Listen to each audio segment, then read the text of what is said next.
Hundreds of thousands of people across the country take a leap of faith and start their own business. This path requires a lot of hard work, and many end up failing. But for those who survive, the rewards of entrepreneurship are well worth the obstacles they face on the road to success. Today we have Ahmed Naguib, the co-founder of Al Masna, one of the leading content and digital production agencies in Egypt. Hello Ahmed and good morning. Good morning. It's good to have you here with us today. Thank you. Ahmed, every new business starts with an idea. What was yours when you first thought about Al Masna, and this is your company, of course? So I've been working in this field for the past 6 or 7 years, and at the very beginning I was an employee, so I worked for different agencies, and I thought about the entire online presence of our clients and how to help them, and some of the things that were an obstacle throughout our process was their content. They didn't have the content that was made for the online world. So you were filling a gap. Yes. So it because at the very beginning I was into social media, and social media in itself is a mean to an end. Okay. So it's a tool at the end of the day. So what you push throughout these tools is very important, and that's how we came up with the idea of Al Masna. The factory is an assembly line, so it's you start with an idea, and then you build all the components that you need to actually have a proper online presence, and that's how the factory came into existence. When we talk about like what you've been telling me, you were an employee. The decision, of course, is not easy to be an employee with a fixed salary, and you know that this always a cliche planted in our society. To be stable with a fixed salary, that equal no risk. How was the decision for you? Since I was a kid, I was a risk taker, so I wasn't.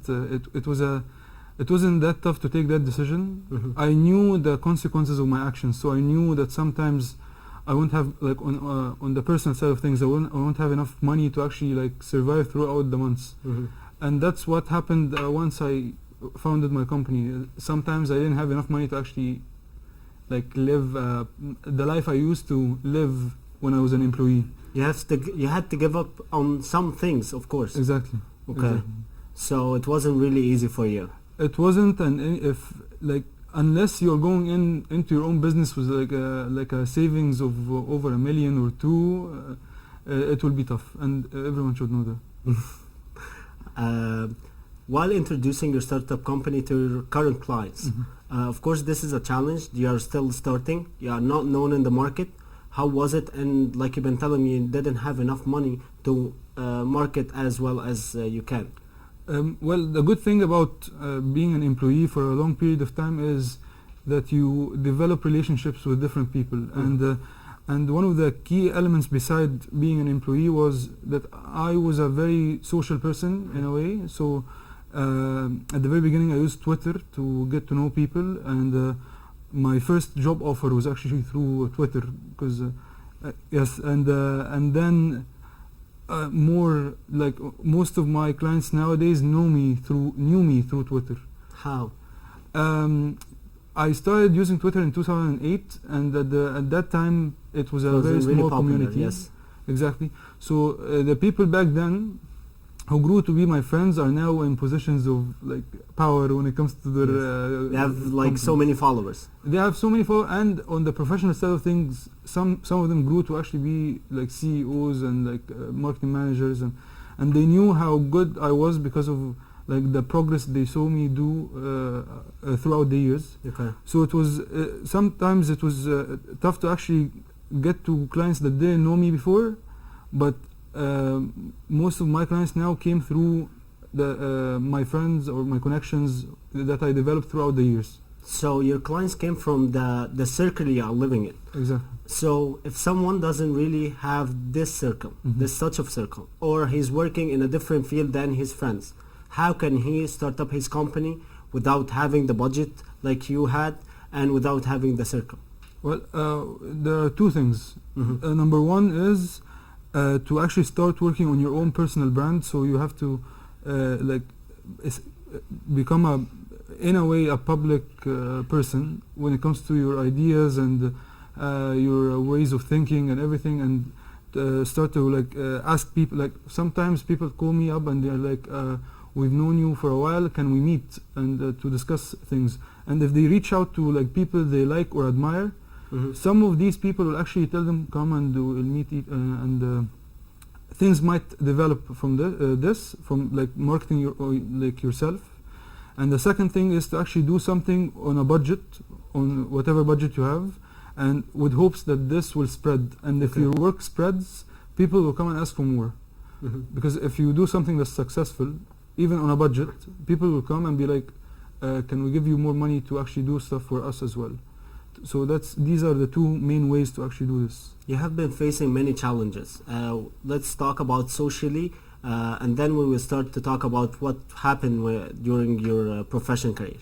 On the social side, you had to face a lot of challenges planted in our society when it comes to your family. The age also to convince the people that you are capable of doing that. And also because you are not so old, you are very young, you are 25. So, and also convincing the people who working with you or building your team. So how was it? When it comes to my family, I guess I'm lucky because my parents were always the do your own thing character. So they were every time I wanted to do something new or different, they would be more on the supportive side of things, which is rare. Yeah, yes, I know. But it's because since I was a kid, I was very responsible, and they knew I was different in a way. So they trusted my own decisions. Sometimes it's difficult to convince. Like nowadays, when I talk to my mom, for example, she sees me spending more on the company side than on myself, and she's like, "Why don't you spend more money on yourself?" I'm like, "I'm building for the long term," and that's something that we're that's challenging at the moment. It's convincing my family that my company is a priority in my life because I'm building for the future. I'm building for my future. So you had this in your mind long time ago. Yes. How long have you been planning for that?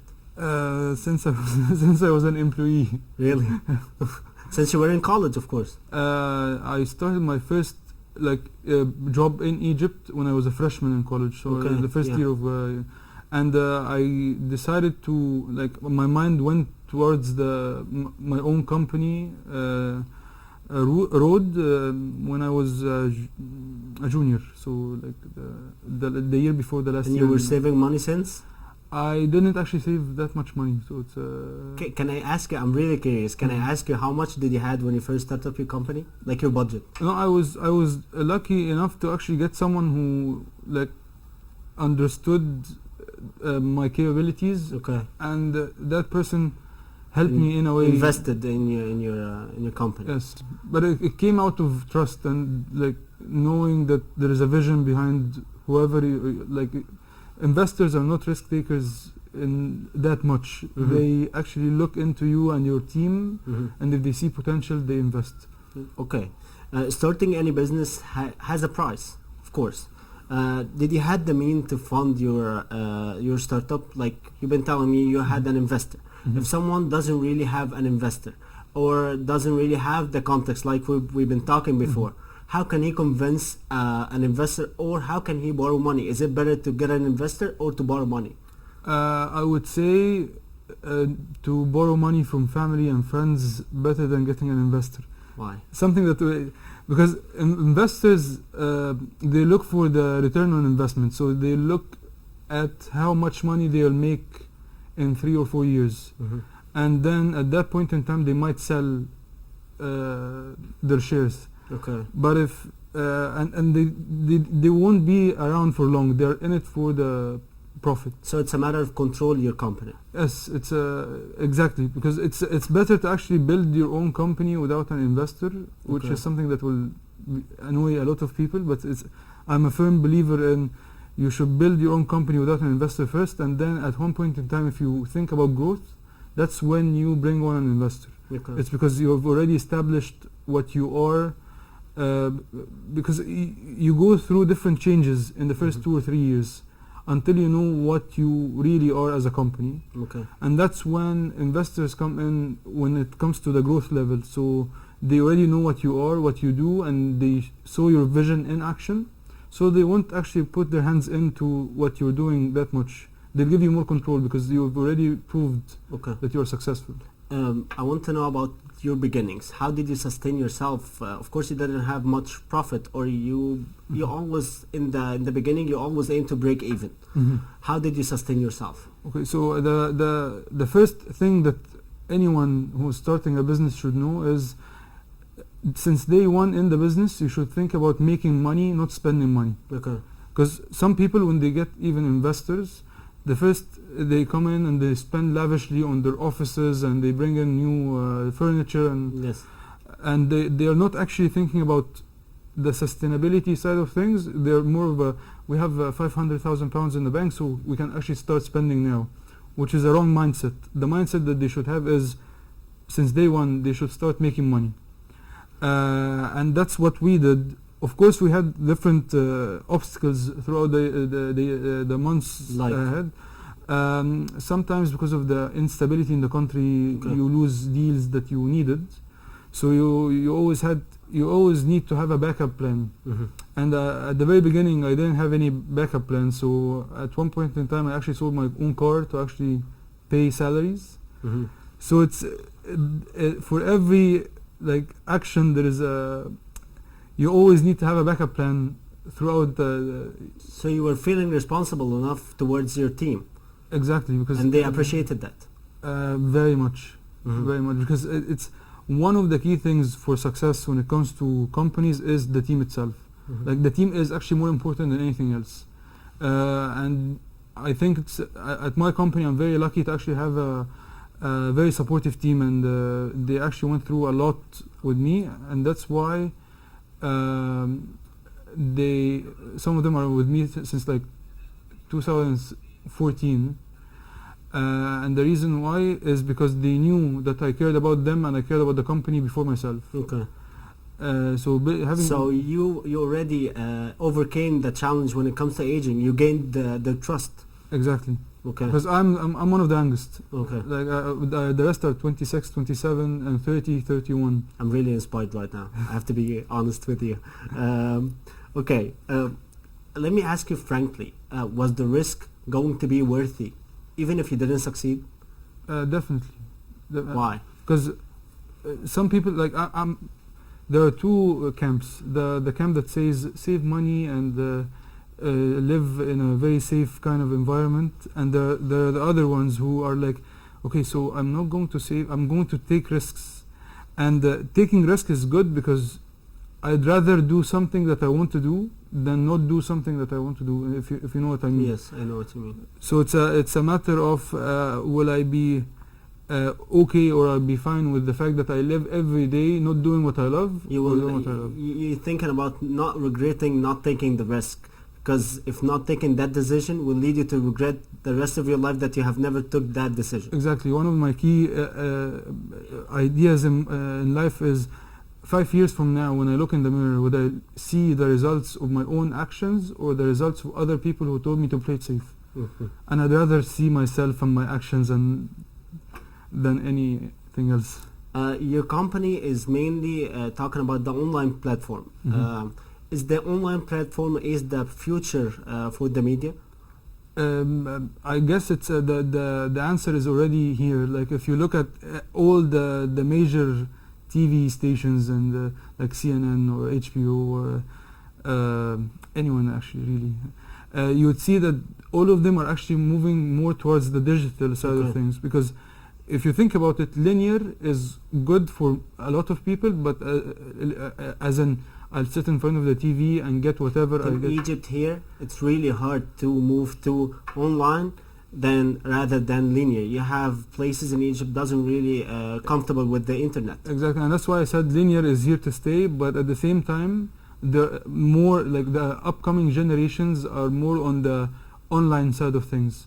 So I was surprised when I saw 3-year-olds and 4-year-olds playing with the iPad here in Egypt. So your future or the future of media is in the hands of these kids, because they're going to be the consumers of the future. Okay. Thank you so much, Ahmed. It was really interesting having this conversation with you. Thank you. Thank you so much for watching us today. We had Ahmed Naguib, the co-founder of Al Masna, one of the leading agencies when it comes to digital and content production in Egypt. He has talked about his startup, his journey, how he faced the obstacles. So I hope this was a source of hope for everyone. Thank you so much.